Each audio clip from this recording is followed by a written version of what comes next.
2017년도에 서울 강서구에 그 서진학교라는 장애인 특수학교를 건립하기 위해서 시민 공청회가 열렸습니다.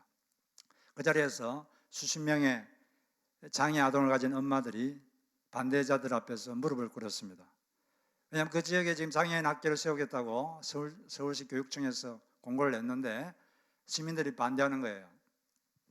그런데 보통 장애인 시설이 들어오는 걸 반대하는 이유는 첫째는 집값이 하락할 것 같아서 우려해서 그런 거고, 둘째는 낙후된 지역이라는 인상을 줄까 봐서 그렇다고 합니다. 세 번째는 장애인에 대한 막연한 두려움 때문이라고 합니다. 그리고 그 강서구 경우는 그 당시에 그 지역에 의료 시설을 들어왔으면 좋겠다 이런 마음이 있었기 때문에 그랬다고 합니다. 미국에서는 물론 이런 일이 있을 수 있겠지만 한국이니까 이런 일이 있는 거죠. 근데 그때 수십 명의 장애인을 가진 어머니들이 반대하는 시민들 앞에서 무릎을 꿇었습니다.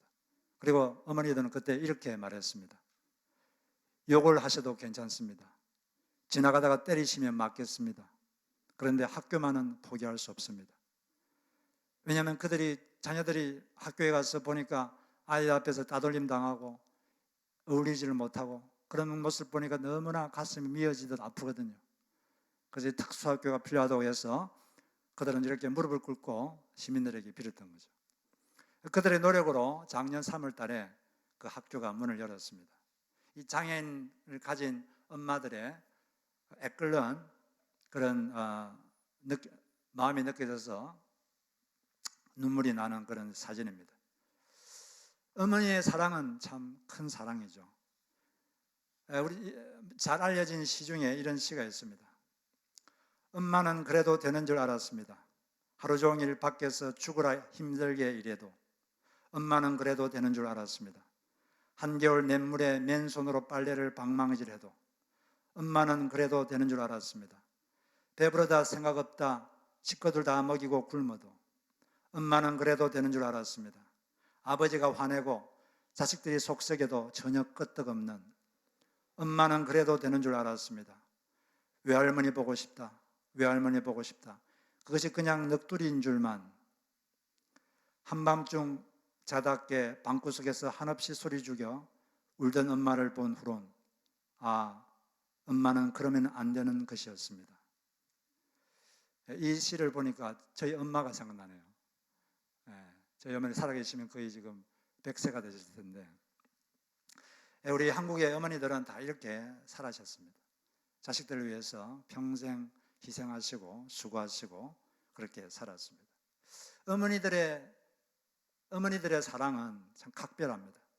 아버지 사랑도 대단하지만 자기 몸에서 나온 자녀, 자기 몸에서 나온 존재에 대한 어머니의 사랑은 말로 표현할 수가 없습니다. 그래서 이런 말이 있죠. 사탄이 바쁠 때는 수를 보내고 하나님이 바쁘실 때는 어머니를 보낸다. 바쁠 때는 그냥 술을 보내면 알코올이 그냥 사람들을 그냥 자기가 원하는 걸 다 하도록 해요. 하나님은 어머니를 보냅니다. 어머니가 하나님의 사랑 비슷한 사랑으로 사람을 사랑할 수 있기 때문에 어머니를 보내는 것입니다. 그 사랑이 또 우리도 사실 하나님으로부터 나온 존재 아닙니까? 우리가 하나님으로부터 나온 존재이기 때문에 자기로부터 나온 존재인 우리에 대한 하나님의 사랑은 각별합니다. 어머니가 자식을 사랑하듯이 하나님도 우리를 아주 사랑하세요. 그 사랑이 하나님으로 하여금 십자가에 못 박혀 돌아가도록 그렇게 만든 것입니다. 이 부모님, 특별히 어머님의 마음은 자식과 밀접하게 연관되어 있습니다. 자식이 괴로워하면 부모님은 두 배로 더 괴로워요. 자식이 기쁘면 두 배로 더 기쁘고, 그게 바로 부모의 마음이죠. 그래서 이런 말이 있습니다. 물질연단, 건강연단, 자식연단, 이 세 연단이 있는데 그 중에 물질연단은 그 중에 수월한 것이다. 더 좀 어려운 게 건강연단이고 제일 힘든 게 자식연단이다. 자식 때문에 애끓는 부모의 심정은 겪어보지 않은 사람, 겪어보지 못하면 알 수 없을 정도로 너무나 고통스럽죠. 말 그대로 가슴이 찢어지는 그런 아픔이 있는 거죠. 예수님의 그 육신의 어머니 마리아의 삶을 통해서 자식이 고통당할 때 엄마의 마음이 어떤지 그걸 잘 표현하고 있습니다. 아기 예수님이 8일 돼 가지고 할례를 받으러 예루살렘 성전에 갔어요. 그때 예루살렘에 있던 시몬이라는 선지자에게 성령께서 감동을 주셨습니다. 성전으로 들어가라. 여러분들도 살다 보면 어디로 가고 싶다, 어디로 가야겠다, 이런 감동을 줄 때가 있죠. 그 감동을 받아서 성전에 갔을 때 그 8일 된 아기 예수를 봤을 때 바로 저 아기가 메시아구나, 그걸 바로 성령께서 가르쳐 주셨습니다. 그래서 시몬 선지자는 그 아기를 축복하고 부모를 축복한 다음에 어머니 마리아에게 다음과 같이 말을 했습니다. 이 아기는 수많은 이스라엘 백성을 넘어뜨리기도 하고 일으키기도 할 뿐입니다. 즉, 이 아기를 주님으로 믿는 사람은 구원을 받아서 일어날 것이고, 믿지 않는 자들은 망해서 쓰러질 것이다, 그 말이죠. 또 이 아기는 많은 사람들의 반대를 받는 표적이 되어, 예수님이 성장했을 때 많은 사람들이 예수님을 반대했죠. 비난하고, 특별히 종교 지도자들, 바리새인들 엄청나게 예수를 비난했습니다. 어떻게 하면 저자를 빨리 죽일 수 있을까? 그런 게 많았죠. 그랬을 때, 자식이 비난받을 때 그럼 마리아의 마음이 어떻게 될 것인가? 그걸 다음에 35절에서 말했어요. 그럴 때 마리아 당신의 마음은 예리한 칼에 찔리듯 아플 것입니다. 그러나 그는 반대자들의 숨은 생각을 드러나게 내게 될 것입니다. 아들 예수가 그렇게 반대를 당하고 고통당할 때 당신의 마음은 예리한 칼에 찔리듯이 고통을 받을 것이다, 이렇게 예언을 했습니다. 이 성령님께서 주신 말씀인데, 바로 자식 때문에 당하는 어미의 고통이 바로 칼로 찌르는 듯 하다는 거죠. 여러분 몸을 칼로 찌르면 얼마나 아프겠습니까? 칼로 확 찌른다고 생각해보세요. 엄청난 고통이죠. 그런데 자식이 고통받는 걸 볼 때 어미의 마음이 그렇다는 거죠. 마치 이 마음이 칼로 베인 것처럼 그렇게 고통스럽다는 것입니다. 예수님이 고통당할 때, 특히 고문당할 때, 채찍 맞으면서 살점이 떨어지고 손과 발에 대못이 박히고 조롱받고, 그럴 때 그걸 다 마리아가 보고 있었습니다. 그걸 옆에서 다 지켜보고 있었어요. 여러분이 마리아였으면 여러분 마음이 어땠겠습니까? 아마 가슴을 도려내는 것 같은 고통이 있었을 겁니다. 우리 어머니들은 자식을 지금까지 키우면서 다 그런 고통을 다 경험하죠.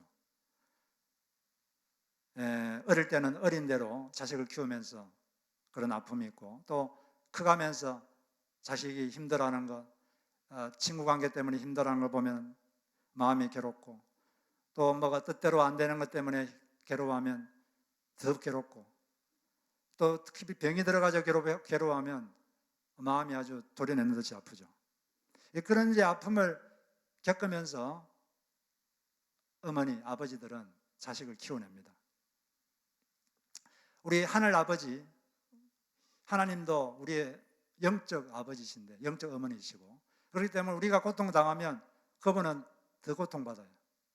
우리가 고통받을 때 그분도 같이 고통을 받습니다. 그런 어머니의 그런 우리의 마음을 알 때 우리가 항상 우리 어머니들에게, 또 아버지들에게 깊은 감사를 드려야 될 줄로 믿습니다. 또한 이제 부모님들은 자식이 기뻐하면 두 배로 기쁘죠.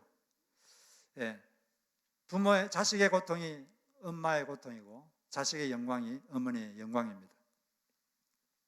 하나님께서는 하나님 사랑을 표현할 때 인간의 사랑 중에서 뭐가 가장 적합할까 이렇게 고민하시다가 바로 어머니 사랑이 하나님 사랑과 가장 닮았다, 그렇게 해서 하나님 사랑을 표현할 때 어머니 사랑을 그 비유로 사용하셨습니다.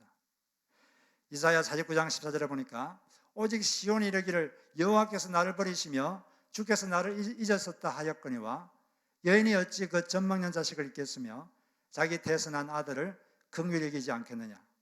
그들은 혹시 잊을지라도 나는 너를 잊지 아니할 것이라. 내가 너를 내 손바닥에 새겼고 너의 성벽이 항상 내 앞에 있느니라. 그 당시 이스라엘 민족이 바벨론 포로로 잡혀갔습니다. 나라가 망하고, 바로 그때 그 포로로 잡혀갔던 사람들이 이렇게 생각했어요. 하나님께서 우리를 버리셨다. 하나님이 무능하시거나 아니면 하나님은 우리에게 무관심하시다. 그러니까 우리가 이렇게 포로가 됐지. 그러나 거기에 대해서 하나님께서는 에스겔 선지자를 보내서 거기에 대해 답을 하셨습니다. 내가 무능해서 그런 것도 아니고 내가 너희들에 대해서 무관심해서 그런 것도 아니다. 바로 너희들이 영적으로 타락했기 때문에 너희들을 다시 영적으로 연단시키기 위해서 내가 일부러 그렇게 한 것이다. 타락한 너희들을 바로잡아 영원한 멸망을 당하지 않도록 하기 위한 사랑의 조치였다. 이것은 연단의 과정일 뿐이다. 이렇게 선지자들이, 주로 에스겔이 그렇게 말을 했습니다. 그리고 이제 이사야 선지자도 계속 말을 하셨는데, 그렇게 막 하나님 우리를 버리셨다 이렇게 말했을 때 이사야 49장에서 이렇게 말합니다. 어머니가 어찌 그 젖 먹는 자식을 잊겠느냐? 자기 태에서 난 아들을 어찌 긍휼히 여기지 않겠느냐? 여러분, 자기 배에서 나온 자식을 어떻게 잊겠습니까? 그것처럼 하나님도 절대 잊지 않는다는 거죠. 비록 어머니는 자식을 잊는다 해도 가끔씩 예외가 있습니다. 어머니 중에도 보면 좀 이상한 어머니가 있죠. 뭐 미국에 한 명, 유럽에 한 명, 많지는 않지만 하여튼 그런 어머니가 있어요. 그러나 하나님은 절대 너희들 잊지 않는다. 단 한순간도 잊지 않는다고 말씀하셨어요. 우리를 긍휼히 여기시며 우리를 절대로 잊지 않는다. 그러면서 하시는 말씀이 내가 너를 내 손바닥에 새겼다. 여러분, 우리 개개인이 다 하나님의 손바닥 안에 있습니다. 손바닥 안에 있으면 너무 잘 보이죠? 항상 눈에 보이고 하나님 우리를 손바닥에 새기고 있다는 거죠. 그리고 너의 성벽이 항상 내 앞에 있다. 우리가 사는 곳, 우리 거주지가 하나님 눈앞에 항상 있다는 것입니다. 바로 이것이 하나님의 깊고 끈질긴 사랑입니다. 그런데 이 사랑을 어머니의 사랑이 닮았다는 거죠. 그만큼 어머니의 사랑은 아주 깊고 아주 끈질깁니다. 어떤 것도 어머니의 사랑을 빼앗을 수 없죠. 그런데 사람이 사랑을 하면 수고를 하게 돼 있어요. 누군가를 사랑하면 그 사람을 위해서 수고를 하게 됩니다. 그것도 기쁨으로 수고합니다. 괴로워서 하는 게 아니라 기쁘게 수고하죠. 데살로니가 교인들을 칭찬할 때 이 세 가지로 칭찬합니다. 너희들에게는 믿음의 역사가 있다. 그리고 사랑의 수고가 있다. 그리고 소망의 인내가 있다. 이렇게 칭찬을 했어요. 너희들에게는 믿음이 동기가 된 역사, 일. 사람이 믿음이 있으면 일을 하게 돼요. 뭔가 일을 이룹니다. 그 다음에 사랑의 수고, 사랑이 동기가 된 수고가 너희들에게 있다. 그리고 소망이 동기가 된 인내가 있다고 칭찬하죠. 이 사람은 이렇게 누군가를 사랑하면 수고하게 돼 있어요. 기쁨으로 수고를 합니다. 어머니들은 자식들을 너무 사랑하기 때문에 평생 기쁨으로 수고를 하고 있습니다. 지금 이 시간에도 어릴 때는 어린 대로, 또 나이가 들면 나이 든 대로, 또 손주가 나면 또 손주까지 뒷받침하면서 이렇게 평생 사랑으로 수고를 하고 있는 것이 하나님께서 우리에게 보내신 어머니들입니다. 어머니들에게 박수를 한번 보냅시다. 할렐루야. 그런데 그에 대해서 우리는 깊이 알아야 되고 감사할 줄 알아야 되겠죠. 그걸 당연시 여기는 것이 감사의 척인데 당연하게 생각해서는 안 되겠습니다. 성경에는 부모에게 자녀를 사랑하라 이런 명령이 있습니까? 없습니까? 이런 명령 없습니다. 왜냐하면 말 안 해도 너무 잘하니까. 부모들은 자녀를 그냥 사랑해요. 그냥 본능적으로. 사랑하지 말라 그래도 사랑합니다. 너무 사랑해서 문제지 적당히 해라 이런 거는 되지만 부모에게 자녀를 사랑하라 이런 제목은 필요 없어요. 너무 잘하니까. 하나님은 잘하는 것은 하라고 그런 명령은 내지 않습니다. 오히려 이제 부모님에게 뭐 필요한 명령이 있다면 뭐냐면은 사랑을 하되 올바로 사랑하라 이런 계명은 있죠. 올바로 사랑해라. 에베소서 6장 4절이 그런 대표적인 말씀인데, 또 아비들아, 아버지들에 대한 특별한 말씀이에요. 너희 자녀를 노엽게 하지 말고 오직 주의 교훈과 훈계로, 즉 주님의 가르침과 훈계로 양육하라. 많은 한국 부모님의 특기는 옳은 말을 기분 나쁘게 하는 것. 이게 한국 부모님들의 특기입니다. 자녀에 대한 애착이 강할수록 자녀를 화나게 할 확률이 높아집니다. 왜냐하면 사랑하니까 잘 되기를 원하거든요. 사랑하니까 잘 되기를 원해요. 좀 건강하게 살기를 바랍니다. 그래서 좀 건강한 습관을 가지기를 바라요. 좀 아무거나 먹지 말고 그러기를 바랍니다. 또 사회에서 나가서 원만한 사회생활을 하기를 원하기 때문에 학교에서 좀 공부도 좀 열심히 잘했으면 하는 것이 또 부모의 바람입니다. 또 예수님을 잘 믿기를 원하기 때문에 예배도 좀 잘 드리고 매일 좀 큐티도 좀 하고 그러기를 너무나 바랍니다. 그런데 잘 안 하는 것 같으면 이 마음이 힘들어지죠. 막 음식도 아무거나 먹는 것 같고 막 예배도 잘 안 드리는 것 같고 저렇게 아무거나 먹다가 저기 혈관 막히고 저렇게 비만해지면 어떻게 하나 이제 걱정이 되고 걱정되니까 잔소리가 나고 잔소리가 이제 책망으로 되고 그게 심해지면 이제 비난이 되죠. 비난한 말이 막 나오고 그렇게 될 수가 있습니다. 그러면 이제 자녀는 화가 나죠. 제가 이번 주에 대학교 1학년 아들에게 뭐 부탁할 일이 있었습니다. 제가 할 수가 없어서 그 부탁을 했어요. 그 침대에서 누워서 스마트폰을 보고 있다가 내가 부탁하니까 이제 들어주려고 막 이렇게 일어나려고 폼을 잡고 있어요. 근데 누워가지고 있는 걸 보니까 제가 좀 답답했어요. 낮인데. 그래가지고 이런 말이 입에서 툭 튀어나왔어요. 좀 일어나서 뛰어다니고 운동 좀 해라. 그 말이 툭 튀어나왔습니다. 애가 자꾸 살이 찌는 것 같아가지고 걱정이 되는 거죠. 물론 걔를 운동시키려고 제가 일주일에 한두 번 같이 테니스도 치고 뭐 그렇게 하지만 좀 미흡해 보인 거죠. 제가 그렇게 말하니까 금방 얼굴이 확 찌푸러졌어요. 저에게 도움을 받고 싶습니까? 안 받고 싶습니까? 딱 이렇게 말하는 거예요. 기분 나쁘다 이거죠. 도와주기 싫다는 거죠. 도와주려고 그랬는데 기분 나빠서 도와주기 싫다. 그래서 제가 겨우 달래가지고 도움을 받았습니다. 그러면서 제가 느낀 게 이러면 안 되는구나. 자녀를 노엽게 하지 말라. 이게 그런 거구나. 정신질환에 어떤 정신과에서의 라디오에서 들었는데 사람의 정신질환의 90%가 부모 때문에 생긴다고 합니다. 몇 프로요? 90%. 90%가 부모 때문에 정신질환이 생긴대요. 그러면 부모가 자식을 사랑하지 않아서 그럴까요? 잘못 사랑해서 그런 거죠. 사랑하지 않은 게 아니라 잘못 사랑해서. 예외적인 경우를 제외하고 모든 부모는 자식을 자기보다 더 사랑합니다. 자기보다 더 사랑해요. 자기는 좀 못돼도 자식이 잘 되길 바라는 게 모든 부모의 공통적인 현상이에요. 그런데 잘못 사랑해서 자녀를 화나게 하는 방식으로 사랑하기 때문에 그런 일이 생기는 거죠. 자녀를 노엽게 하는 방식으로 사랑하니까 그런 일이 생기는 것입니다. 그러면 언제 자녀가 노할까요? 언제 자녀가 화가 날까요? 부모님에 대해서. 그것은 보통 인간이 화가 날 때하고 똑같습니다. 보통 인간은 언제 화가 나느냐? 영어로 하면 blame and domination. 비난과 강압.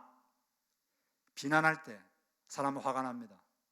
또 강제적으로 뭘 할 때, 강압할 때, 원하지도 않는데 강제로 뭘 압력을 넣어서 하려고 할 때 사람은 화가 나게 돼 있어요. 인격체는 그러면 누구나 다 화가 나게 돼 있습니다. 강압적인 방식으로 자녀를 더 좋은 사람으로 변화시키려고 하면 자녀는 병듭니다. 변화되는 게 아니라 병이 들어요. 그리고 비난을 통해서 자녀를 좋은 사람으로 변화시키려고 하면 자녀가 변화되는 게 아니라 병이 들어요.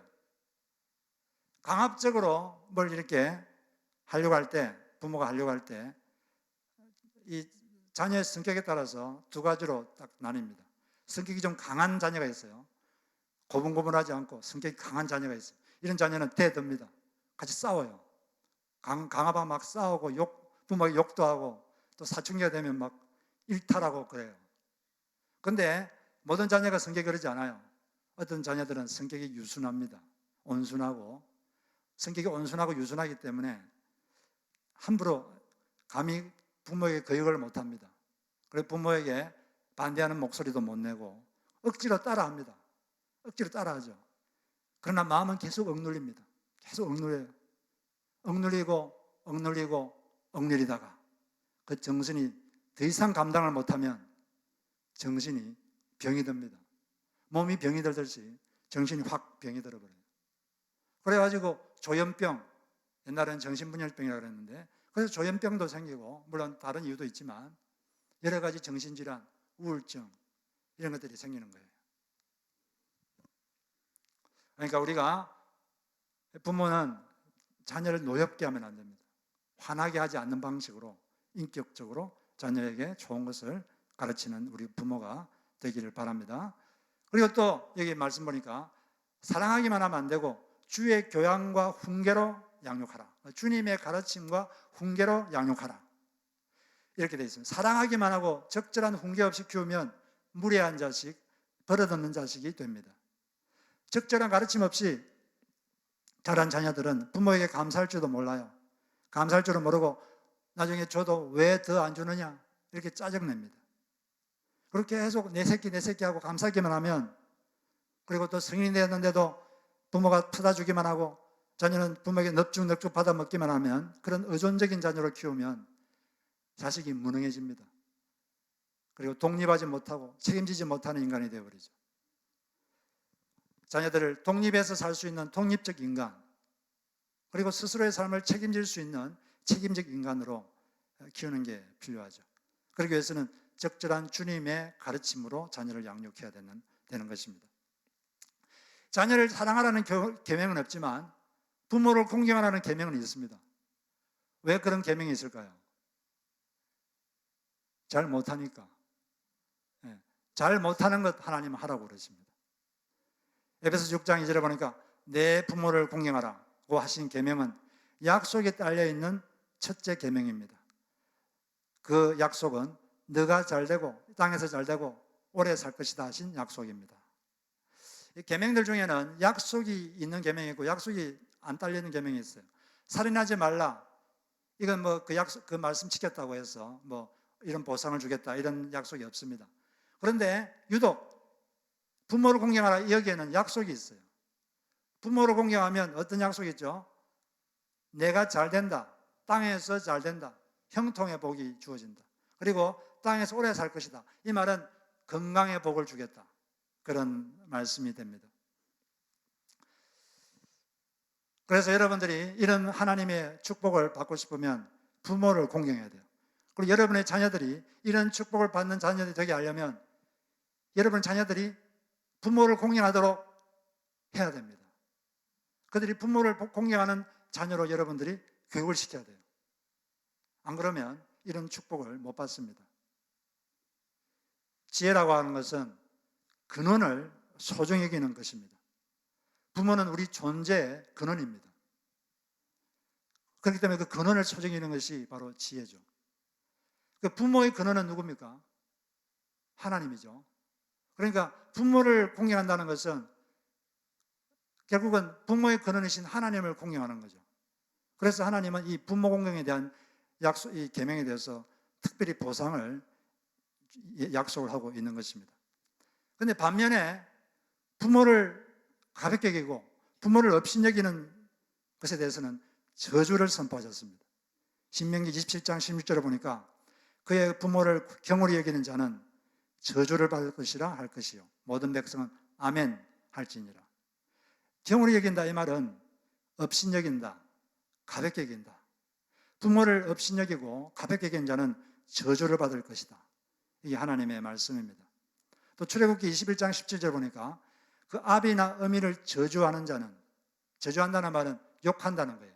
욕하는 자는 반드시 죽일지니라. 어떻게 하라고요? 반드시 죽여라. 그만큼 하나님을 분노하게 만드는 것입니다. 우리가 하나님께 확실하게 저주받는 방법이 있어요. 그게 뭐겠습니까? 부모를 욕하는 것, 부모를 업신여기는 것. 그러면 확실하게 벌을 받습니다. 확실하게 저주받아요. 부모를 공경한다는 것은 부모를 존중한다는 것입니다. 함부로 대하지 않는 거죠. 귀하게 여기는 것입니다. 귀한 분으로 여기는 거죠. 하나님 나라에는 존중과 존경이 넘치고 사탄의 나라에는 업신여김이 넘칩니다. 그럼 우리가 공경에 대해서 어떻게 공경해야 될 것인가? 첫째로는 용서함으로 공경해야 됩니다. 부모도 자녀를 용서해야 될 때가 있지만 자녀도 부모를 용서해야 될 때가 있습니다. 왜냐하면 모두가 다 부족한 죄인이기 때문에 그렇습니다. 모두가 다 상처가 많은 피해자이기 때문에 그렇습니다. 부모님도 부족한 죄인이기 때문에 자녀를 화나게 할 수 있고 자녀의 마음에 상처를 줄 수가 있고 마음을 아프게 할 수가 있어요. 사랑한다는 말은 용서한다는 뜻입니다. 그렇기 때문에 부모님을 용서해야 돼요. 어떤 이삭이라는 목사님이 중국 선교를 하려고 비행기를 타고 가고 있었습니다. 비행기를 타고 가고 있는데 갑자기 누군가가 말을 걸어봤어요. 너 어디 가느냐? 중국으로 선교하러 갑니다. 너 중국 사람들을 사랑하느냐? 네, 사랑합니다. 아니다. 너는 너희 아버지도 사랑하지 않고 중국도 사랑하지 않고 있다. 아버지도 사랑하지 않으면서 어떻게 중국을 사랑한다고 하느냐? 근데 그런 말을 하나님께서 하셨는데 갑자기 화가 확 치밀어올랐습니다. 분노가 막 생겼어요. 하나님, 사랑할 만한 사람을 사랑하라 하십시오.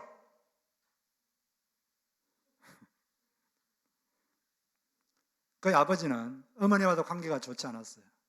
물론 예수님 믿는 분인데 18살 때 어머니가 돌아가셨습니다. 이분이 18살 때 어머니가 돌아가셨어요. 그런데 그 아래는 남기관 동생이 3명이 있었어요. 12살, 7살. 막내는 태어난 지 5일밖에 되지 않았어요. 그런데 이 18세 된 고등학생이 이 3명을 다 키웠습니다. 막내는 젖을 동냥하면서 키웠어요. 그런데 아버지는 조금도 도와주지 않았습니다. 자기 일만 하는 거예요. 그리고 그 긴 세월 수고한다는 말 한마디도 하지 않고 너무 이기적이죠. 그리고 다시 결혼했는데 그 결혼도 실패했습니다. 아버지에 대한 미움이 엄청나게 많았어요. 아버지만 생각하면 화가 그냥 확 올라왔습니다. 다른 사람은 용서해도 아버지는 용서 못한다. 이게 그분의 생각이었어요. 그런데 바로 그때 하나님께서 마음이 아주 강력하게 이렇게 말씀하셨습니다. 너희 아버지는 내 아들 예수의 피로 구원받은 의인이다. 너희 아버지는 내 아들 예수의 피로 구원받은 의인이다. 그가 보는 아버지와 하나님이 보는 아버지가 달랐던 것입니다. 하나님은 내가 용서할 수 있는 아버지도 예수의 피로 구원받은 의인으로 여기시는구나. 그는 그것을 알고 아버지를 용서하기로 작정했습니다. 그리고 아버지를 용서하는 그런 기도를 했습니다.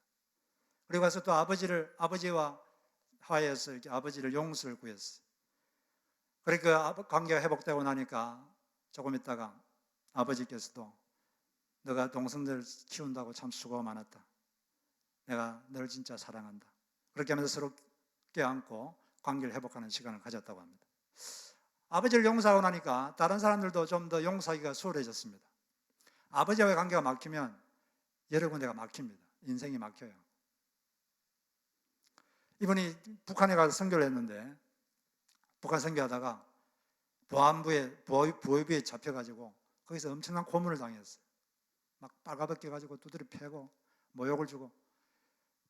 우리는 듣기만 하는데 여러분 만약 직접 그러면은 얼마나 화가 나겠어요. 이분이 그런 다음에 이 자기를 고문한 사람들 생각하면 막 분노가 미움이 불같이 일어났습니다. 그런데 바로 그때 하나님께서 이런 한마디를 하셨어요. 그러면 못 써. 딱 그 말씀을 듣는 순간 내가 이들을 미워하면 안 되는구나. 이들도 용서해야 되는구나. 그렇게 그들도 용서할 수 있습니다. 부모님과의 관계가 안 풀리면 인생이 잘 안 풀립니다. 부모님과 좋은 관계가 있어야 돼요. 만약 습습한 게 있으면 용서해야 됩니다. 용서해야 풀립니다. 용서하면 풀립니다. 용서해야 풀립니다.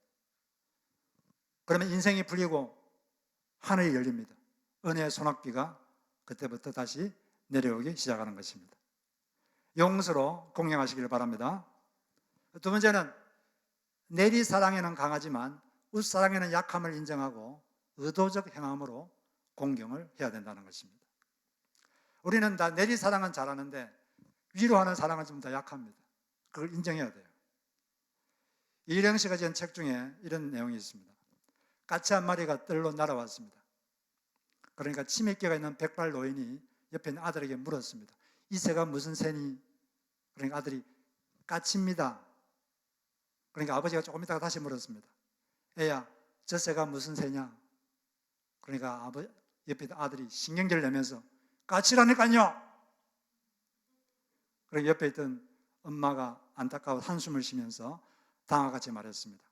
아범아, 너는 어렸을 때 저게 무슨 새냐고 100번도 더 물었다. 그럴 때마다 아버지는 까칠한다, 까칠한다 몇 번이고 대답하시면서 말하는 내가 귀여워서 머리를 쓰다듬어 주셨지. 그래서 너가 말을 배우게 된 거야. 예, 이 이야기에는 사람은 내리사랑은 잘하는데 자기 위의 사람, 어머니, 아버지, 이런 또 하나님, 이런 데 대한 사랑이 부족하다는 것을 잘 표현하고 있는 것입니다. 이전에 한국에서는 부모님들은 전 재산을 걸고 자식을 교육시켰습니다. 그리고 자식이 중병이 들면 전 재산을 걸고 치료했어요. 근데 만약 부모님이 중병이 걸리면 자녀들은 어떻게 할까 한번 생각을 우리가 해봐야 되는 것입니다.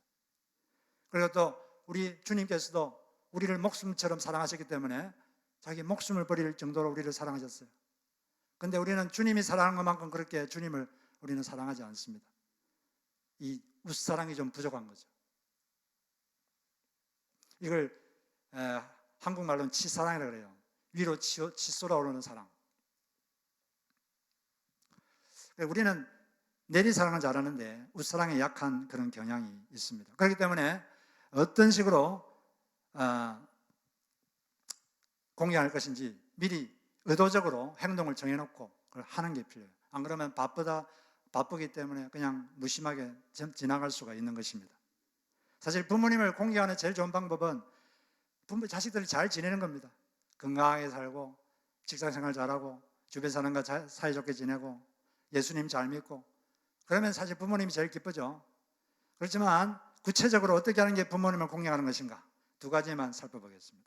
첫째, 부모를 공개한다는 것은 전화드리고 찾아뵙는 것입니다.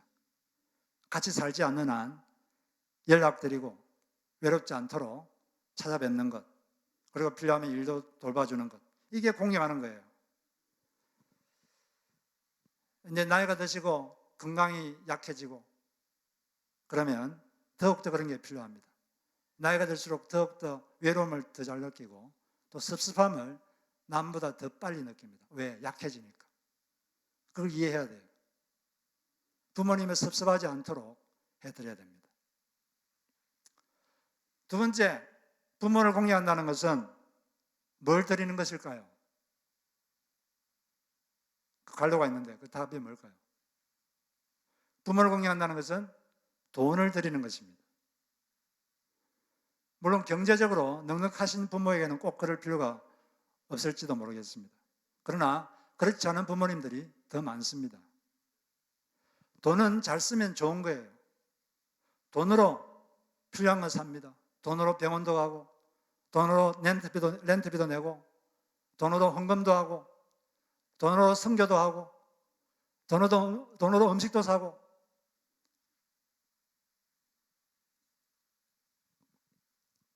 돈으로 또 남을 도울 수도 있습니다. 돈은 잘 쓰면 참 좋은 겁니다. 모든 사람은 다 돈이 필요해요. 그럼 부모님은 돈이 필요하지 않죠? 연세 드셨으니까 돈 쓸 일이 없겠죠?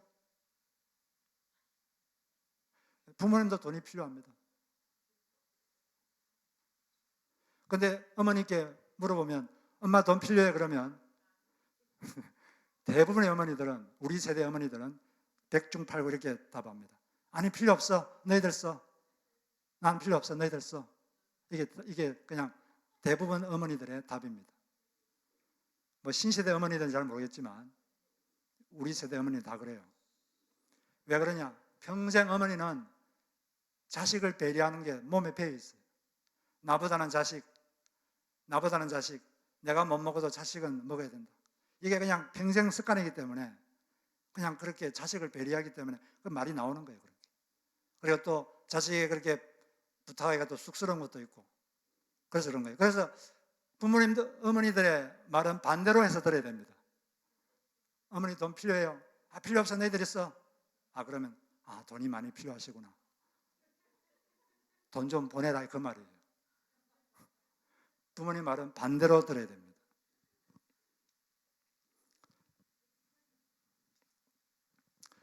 그리고 부모님들은 스스로 자기가 뭐 부족하다 자식에게 그렇게 좀처럼 말씀하지 않습니다.